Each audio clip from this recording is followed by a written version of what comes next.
안녕하세요. 김정업의 경제부동산입니다. 구독과 좋아요 부탁드립니다. 집값이 12월까지 대재앙을 몰고 올 것이라는 판단이 듭니다. 폭등과 폭락 중에서 어느 방향으로 움직이기에 상당 기간 대재앙이라고 부를까요? 코스피는 소폭 상승 중이며 해외 주식은 전반적으로 약세입니다. 달러는 1200 아래로 곤두박질 친 상황이고 금과 은은 보합, 유가는 강세입니다. 6년간 부동산 폭등으로 피가 말리는 무주택 서민들과 자녀를 둔 유주택 일반인들은 과연 이 시점에서 어떤 액션을 취해야 할까요? 끝까지 시청하시면 엄청난 도움이 될 것입니다. 부동산 12월까지 대재앙 시작됐다. 지금 여기 보시면 엄청납니다. 여기 도시죠. 이 도시가 이 폭탄으로 완전히 쓸려가고 있습니다. 자, 불꽃이 V자를 보이고 있네요. 정말 우픈 현실. 지금 딱 이 짝입니다. 대재앙. 자, 입으로만 집값 찾는다. 이러면 안 되죠. 한 나라의 주인이라는 사람이 이렇게 말 바꾸게 하고 책임도 못 지고, 여기 보세요. 주머니 속에 집값 대책 많다. 그래서 마치 엄청나게 뭔가 확실하게 잡을 것처럼 얘기했는데 결국은 속아버렸고 집이 뛰었습니다. 또 이런 말을 하네요. 투기와의 전쟁을 해서 이기겠다. 또 속고 또 올랐습니다. 집값은 무슨 수로도 반드시 잡는다. 또 속고 올랐네요. 집값 원상복귀하겠다. 또 속고 지금 또 뛰고 있습니다.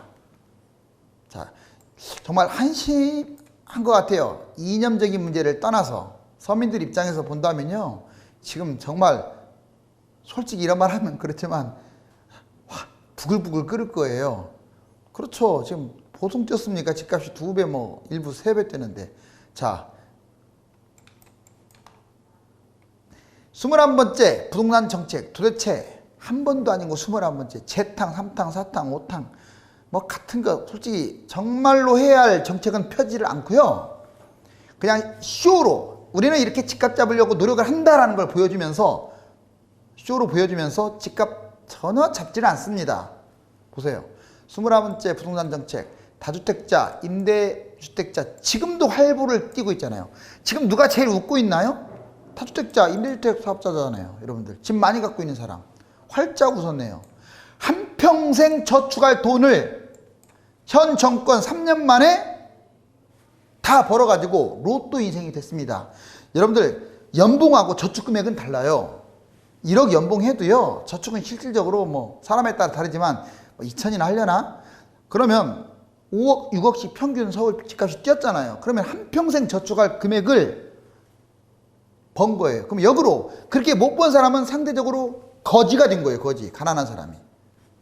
자, 그럼 1주택자는 이제 중간 수준인데 반평생 저축할 돈, 불로소득을 얻었어요.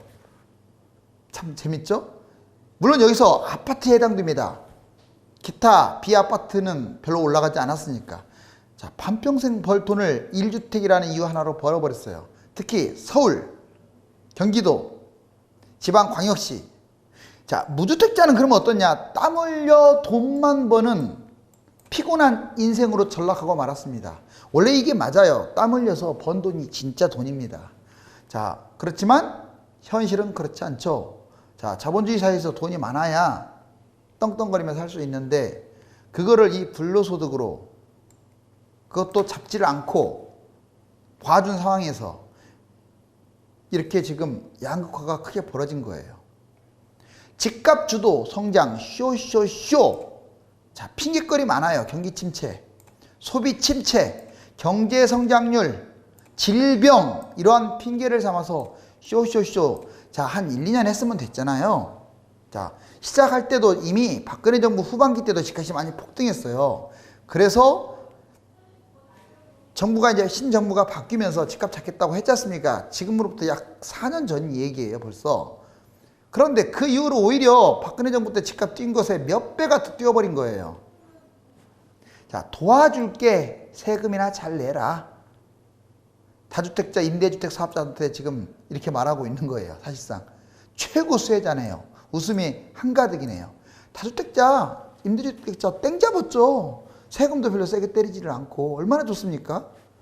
자, 잘했어. 속으로 너도 좋지? 1주택자도 수혜자. 1주택자들도 여러분들 집 갖고 있는 분들 물론 많이 뛰냐 덜 뛰냐의 차이만 있지. 아, 집값 뛰어서 싫어할 사람 있습니까? 희생양은 필요해. 희생양이 필요하대요. 자, 무주택자 최대 피해자입니다. 뭐 이렇지 않습니까? 여러분들 얼마나 이거 심각해요. 여러분들 사회주의에서 중국 같은 나라, 북한 같은 나라에서 누가 제일 그 나라들 평등 주장하면서 누가 제일 배 터지게 먹고 삽니까? 바로 공산당원들이에요. 그렇게 평등을 외치면서 아주 못된 짓을 다 하고 있잖아요. 자, 지금 우리나라하고 다를 게 뭐가 있어요? 지금 여기 보세요. 부자들은 계속 부자 됐고 가난한 사람이 계속 가난 됐고 잡겠다고 쇼만 하고 있고. 자, 진짜 잡고 싶다면 이걸 하세요. 이걸. 정부가 일부러 안 잡겠어요? 저한테 그런 말을 하시는 분이 있더라고요. 자, 좋습니다. 자, 일부러 안 잡는다. 그럼 이 사람들은 엄청나게 무능한 거예요. 무능 정도가 아니라 그냥 백기 들고요. 쫓아내버려야 돼요. 정말 틀린 거 아니잖아요. 교체를 시키던가. 무능했거나 아니면 일부러 안 잡거나 둘 중에 하나 맞잖아요. 대출 규제, DSR, DTI 여기 보세요. 집값 하락 보여주기 쇼쇼쇼 계속 재탕삼탕입니다. 맨날 뭐 한다면 대출 규제, DSR, 뭐 DTI, LTV 차라리 저번처럼 15억 이상 집 못 아예 대출 안 해줘 버린다. 어떻게 보면은 사회주의 사상 같지만 그건 필요해요. 지금은 전시 상황입니다. 부동산의 전시 상황. 무주택자들 제가 말이 틀립니까? 1주택자도 마찬가지예요. 지방 사시는 분들 또는 아파트 아니고 그냥 집값도 올라가지 별로 안 올라가고 그런 거 갖고 있는 사람들. 이거 맨날 이거 들어봤잖아 이거. 그러면 정말 하려면 9억 이상을 때려버리든지 아니면 7억 이상을 아예 대출 못 하게끔 만들어버리든지 한시적으로. 왜? 지금은 집값을 잡고 봐야 돼요. 정말 틀린 거 하나도 없습니다. 어떤 영원히 이런 걸 하라는 게 아니에요. 투기 규제 맨날 뭐 투기지역, 투기과열지역, 조정지역 이것만 맨날 지정하고 있어요. 이거 진짜 도움도 되지도 않는데 이게 뭐가 이거 가지고 무슨 뭐 집을 잡아요. 청약 규제 전매 제한이다. 조건 강화하고 분양가 상한제. 분양가 상한제도 전국 단위로 다 실시해야 돼요. 지금 청주내, 천안이네. 지금 전국 중소도시, 광역시 난리입니다. 난리. 지금 투기를 안 하면 바보, 멍청이 이런 소리를 듣게끔 딱 그런 상황이 됐어요. 세금 규제. 이거 제대로 때려야 하는데 정말 해야 할 세금 규제는 또 그렇게까지 세게 안 해요. 공시지가 현실화 하세요. 막 언론들이 이러더라고. 공시지가 현실화 됐더니 집값 떨어지면 보상해 주나. 지금 집값 떨어진 적 있어요? 그렇게까지? 한통속이죠. 언론은 다 투기꾼 세력이라고 보시면 돼요. 공시지가, 보유, 종부세, 보유세 이거 지금 만족하게 올라갔나요? 찔끔 올렸는데 막 호들갑스럽잖아요. 언론은. 이거에 나는 10배 때려야 한다고 봐요. 10배. 1주택자들은 비싸든 싸든 그나마 좀 이해를 해주시고 2주택부터 3주택, 4주택 누진세 때려버려야 돼요. 이게 자본주의고 민주주의인 거예요. 찔끔찔끔 이번에 그것도 내년으로 넘겼잖아요. 시작은 야당에서 시작했지만 자 여당도 아주 흔쾌하게 좋다고 간 거예요. 집값 하락 보여주기 쇼쇼쇼 이거 하지 말고요. 잘 들어요. 길말 안 할 테니까 집값 떨어뜨리는 확실한 대책 임대주택 사업 폐지하세요. 당장. 혜택도 완전히 없애버리고 그리고 특히 신규 임대되면 차단하세요. 왜? 신규 임대 받으면서 다주택자들 왜 그쪽으로 신규 임대 유도합니까?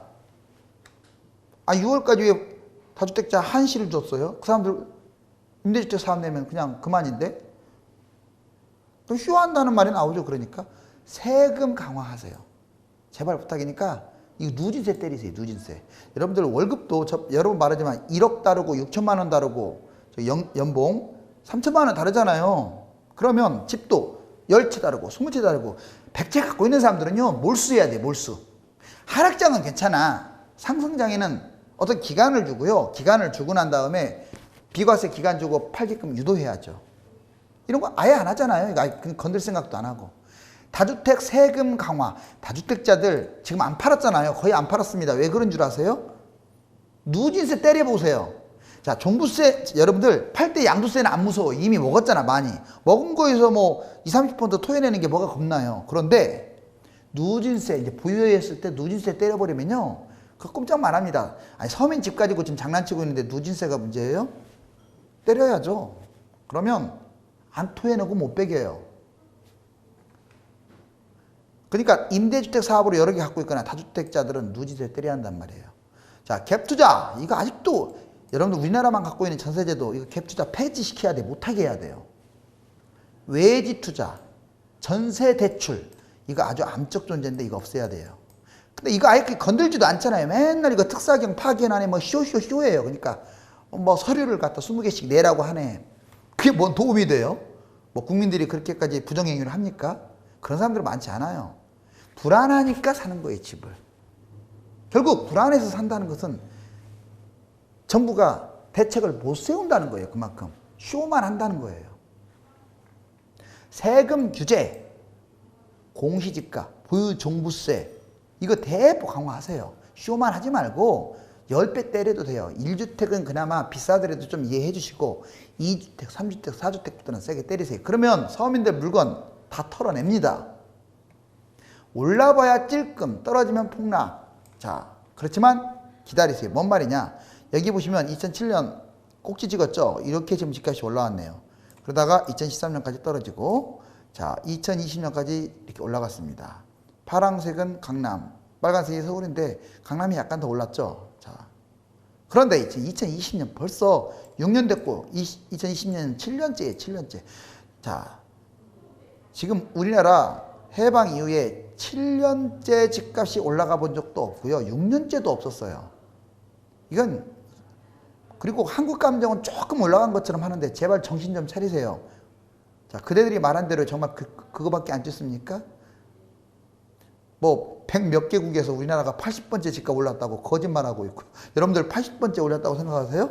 서울 집값이 문재인 정부 들어와서 왜 그렇게 거짓말을 하는지 여러분들 뉴스에다가 검색해보면 떠요. 그거 조작은 하지 말자고요. 언론이 최대 10% 그러니까 지금부터 만약에 12월까지 올라간다 그러면 정책이 안 나오면 올라갑니다. 맞아요. 왜 정책이 안 나오면 올라가냐면 과거에 그냥 이 정부가 계속 집값을 안 잡았기 때문에요. 안 잡았기 때문에 이제 그냥 만만하게 보는 거예요. 그러니까 올라갈 수밖에 없어요. 그것도 얼마나 뛸지 장담 못해요. 그렇지만 제 생각은 최대 10%라고 보여지는데 이제 8월 달에 대책이 나올지 9월 달에 나올지 그건 아무도 몰라요. 작년 같은 경우는 5월, 6월부터 폭등하기 시작해서 12월 달에 나왔어요. 12월 달에. 기재부가 쓸데없이 뭐 분양가 상한제를 늦게 하네 어쩌네 하면서 지들끼리 싸우다가 그런데 얘기해 보세요. 자, 그러니까 최대 10%까지 올라갈지만 어떤 것은 막 30% 뛰는 것도 있겠죠. 그렇지만 제 말은 많이 안 뛴다 이거예요. 근데 떨어지면 자, 지금 이만큼 올라간 거 잊으면 안 돼. 이만큼 올라간 거에 좀 더 올라가 봤자 더 올라가는 게 맞고 언제 떨어질지는 뭐 그렇다고 하더라도 이만큼 뛰었기 때문에 이만큼 떨어지는 거 여기도 보세요. 뛰었기 때문에 떨어지는 폭이 크고 이 앞에도 마찬가지입니다. 자, 최대 50%까지 폭락할 수 있어요. 얘는 최대 10% 상승. 그러면 여기 선택의 기로에서 잡으면 안 되죠. 그래서 제가 고가 아파트 잡지 말라고 하는 거예요. 이거는 선택의 기로가 아닙니다. 안 잡는 게 맞아요. 안 잡는 게 맞는데 중립을 지키거나 아니면 잡아야 할 당국자들이 집을 안 잡기 때문에 불안해서 지금 자꾸 잡는 거잖아요. 여기 보세요. 투기 세력들은 이런 식으로 띄워요. 어느 도시에 가가지고 1차 투기 선도 세력들이 매입을 합니다. 2차 투기 주력들이 가가지고 매입을 합니다. 지금 뭐 청주나 이런 데도 지금 대전이나 이런 데 다 마찬가지예요. 그러다가 마지막 3차 때 현지인들이 난리가 나요. 그래가지고 막 거기 사는 사람들이 집안 잡으면 이제 미치겠다 해서 무주택자들이 막 잡는 거예요. 그래갖고 집값이 어마무시하게 뜨는데 그 결과는 이 짝입니다. 4차 투기 세력이 이제 어느 정도 먹고 나온 다음에 빠지면 폭락을 하는 거예요. 100%까지 뛰었다가 30% 이상 대폭락을 하는 거죠.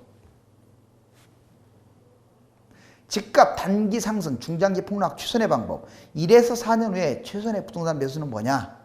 자, 급매 우선 매입하는 거예요. 제가 말하는 건 이걸 권하고 싶어요. 자, 결국 어떻게 액션을 취하든지 간에 결국은 떨어진다고 봅니다. 왜? 아까 그래프 보여드렸잖아요. 거기서 사라고 하는 게 더 이상하지 않아요? 물론 사야 할 부동산은 분명히 있다고 했어요. 자, 여기에서 말해 드릴게요. 우선 기다려야 할 것들, 1에서 4년을 무조건 기다려야 할 것들, 그때 기다렸다가 바닥에서 급매우선에 매입한 후에 분양권 미분양 추가 매입하라고요. 자, 언제? 바닥장이 하락장이에요. 자, 1 플러스 알파 해도 돼요. 집값 떨어질 때는 많이 잡아도 상관없습니다. 그게 애국자인 거예요. 서울, 경기, 유망지역, 3기 신도시 중심으로 많이 잡으면 되겠죠. 자, 근데 두 번째, 가격이 높은 1000세대 이상 아파트, 이걸 위주로 잡는 게 좋아요. 하락이 됐으니까. 서울은 핵심 지역 하락폭이 큰 거 위주로 잡는 게 좋고, 경기도 강남, 서울 인접 하락폭 큰 지역이 좋습니다. 똘똘한 아파트일수록 좋고요. 소형 여러 채도 뭐 생각을 할 필요가 있고, 분양권, 미분양 이것도 고려하는 거예요. 그러니까 하락이 되면 이때는 집을 잡아주는 게 애국자인 거예요. 자, 그 다음 지금 상황은 다릅니다.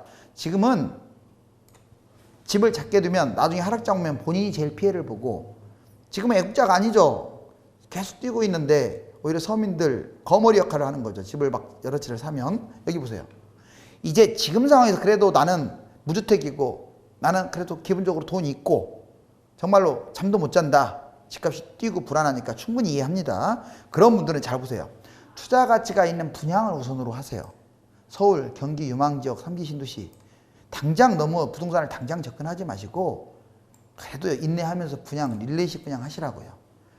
그 다음에 두 번째, 가격이 낮은, 이제 나는 잡아야겠다는 사람들, 가격이 그나마 안 올라간, 덜 올라간, 대신에 가장 중요한 게 누군 줄 아세요? 세대수예요. 500세대 이상. 아파트. 서울 같은 경우는 변방지역 6억 미만, 웬만하면 가격 싼 소형 구축. 왜? 하락장의 데미지가 적어요. 그래요. 경기, 강남 인접, 서울 인접 4억 미만 소형 구축으로 잡는 게 좋겠죠. 인천, 지방은 2, 3억 미만 저가 아파트. 우리 동네는 안 뛰었어요. 5천밖에 안 뛰었어요. 지금 2억밖에 안 해요. 자, 수도권에 그런 곳이 있다면 잡으세요. 여기 좀 떨어졌어도. 이제는 집값이 너무 뛰어가지고 경기도도 이제는 역을 무조건 10분 이내, 옛날하고 제가 말이 바뀌는 게 아니라 상황에 맞춰야 돼. 지금 올라왔으니까. 그런 것들이 있다면, 싸다면 결국 수도권은 또 뛸 거예요. 비싼 게 문제인 거예요. 싼 것은 그냥 무주택으로 살지 마시고 잡으시라고. 다만 비아파트 그런 거 잡지 마세요. 하락장 저점 갈아타기 염두한 다음에 매수하세요. 이게 있어요. 이게 지금 여러분들한테 유일한, 지금 매수했을 때 정말 무조건 망하는 것만은 아니에요. 물론 안 잡는 게 최선인데 하락장이 오면 내가 잡았다. 그러면 또 하락장 왔을 때 작은 거 잡았기 때문에, 싼 거 잡았기 때문에 다른 거 3억 떨어질 거 내 거 1억 떨어질 것이고, 다른 거 1억 떨어질 때 내 거 한 5천 떨어질 것이고, 그럼 내 거 팔고요. 제일 많이 떨어진 거로 갈아타시라고요. 그것까지 염두하고 잡으셔야 돼요. 무작정 잡았고 집값 떨어져갖고 막 또 패닉에 빨아서 팔고 끝나지 말고, 팔고 끝나면 더 망하는 거죠. 이제 정책이 나오지 않으면 겨울까지 오른다. 이거 맞습니다. 어중간한 정책 나오면 이제 내성이 키워져 가지고. 그런데 왜 당신 계속 하락한다고 얘기했느냐. 지금 아까 제가 그래프 보여드렸잖아요. 그걸 잡으라고 할 수는 없어요. 너무 많이 뛰었기 때문에. 먹으면 찔끔, 이러면 하락. 그리고 정상적이라면 정부가 집값을 잡아야 하는 게 정상 아닙니까? 정말 틀린 거 없잖아요. 근데 제가 여러 차례 이렇게 얘기해 보세요. 여러 차례 이렇게 폭등했을 때 여기 항상 꼭지에만, 여기 보세요. 중간에 대책이 없어요. 항상 꼭지에 대책이 있잖아요. 꼭지에. 왜? 그때까지 뛴다는 거예요. 대책 나오기 전까지. 이번에도 마찬가지예요. 대책 안 나오면 내년까지도 뛰어요. 대책 나올 거예요. 도중에. 빨리 나오면 7, 8월 달에 나올 거고, 늦게 나오면 또 12월 달에 나오겠지.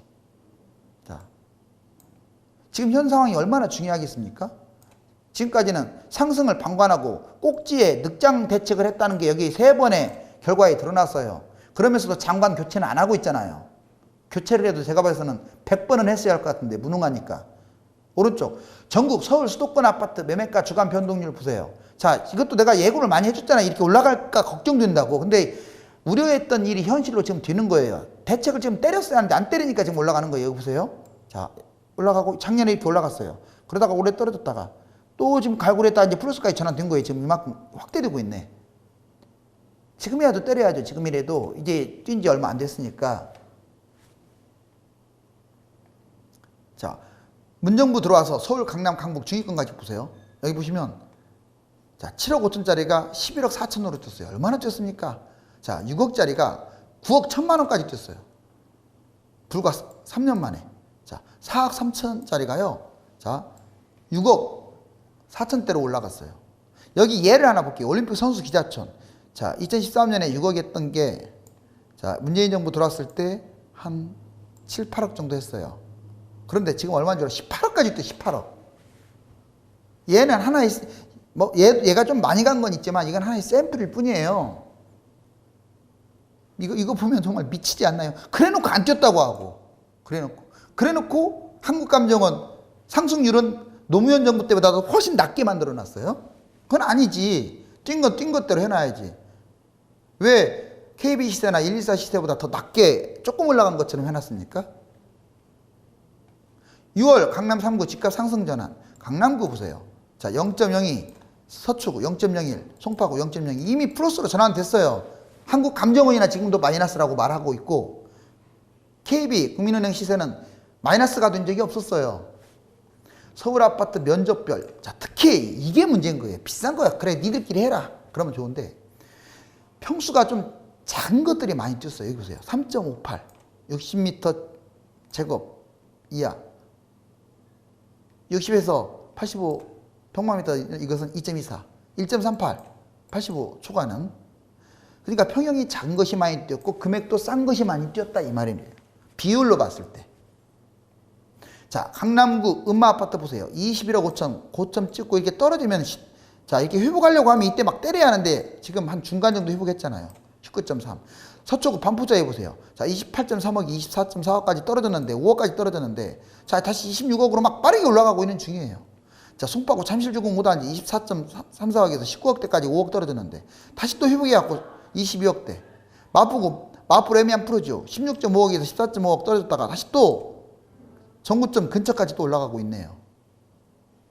자, 아파트 서울 3.3m당 평균 가격. 자, 금강구 보세요. 7.16% 뛰었고, 노도강 6.86% 뛰었고, 자, 강서송 강남 3구 2.01. 즉 무슨 말을 하려고 하냐, 이렇게 가격이 낮은 서민 아파트들이 많이 뛰었다는 걸 지금 말씀드리는 거예요. 특히 이번에 질병사태 이후에 12.16 대책 이후에 서민 아파트들이 서울, 경기도, 지방 난리나도록 뛰어버렸어요. 서울 평균 아파트 매매가격 추이. 자, 5분위 비싼 아파트 오히려 떨어졌네요. 그쵸? 계속 떨어졌잖아요. 5월까지. 이제 6월부터는 한번 반등할 거예요. 3분위 좀 올랐죠. 근데 2분위가 제일 싼 아파트일수록 더 많이 뛰었다 이 말이에요. 여기 경실련 국회의원 전수조사. 이 국회의원들이요, 여러분들 뽑을 때 다른 거 보지 마세요. 특히 무주택자들 왜 이렇게 자꾸 뽑아주는지 모르겠어요. 이 사람들이요, 집 가지고 장난친단 말이에요. 여기 보세요. 아파트값 상승률 23%인데 여기 정부 발표는 통계는 마치 저기 10% 뛴 것으로 지금 거짓말하고 있죠. 자, 그리고 의원들. 자, 아무튼 어찌됐거나 일반인들은 23% 뛰었다. 좋아요. 자, 의원들은 11억에서 16억 43%나 뛰었어요. 의원들이 갖고 있는 것들은. 그리고 상위 10% 의원들은 무려 70%나 뛰었어요. 이런 놈들이 의원을 하고 있는 거예요. 그러니 종부세도 뒷받고 해서 내년으로 넘기죠. 자, 여기 보세요. 소득 상하위 20% 가구, 자산 규모 변동 추이. 자, 오히려 이제 1분이 가난한 사람들은 줄었어요. 자산이. 집이 없으니까. 또 빌라나 그딴 거나 갖고 있으니까. 소득 5분위 보세요. 확 올라갔죠. 그리고 특히 소득 하위 20%, 부동산에서 완전 마이너스야.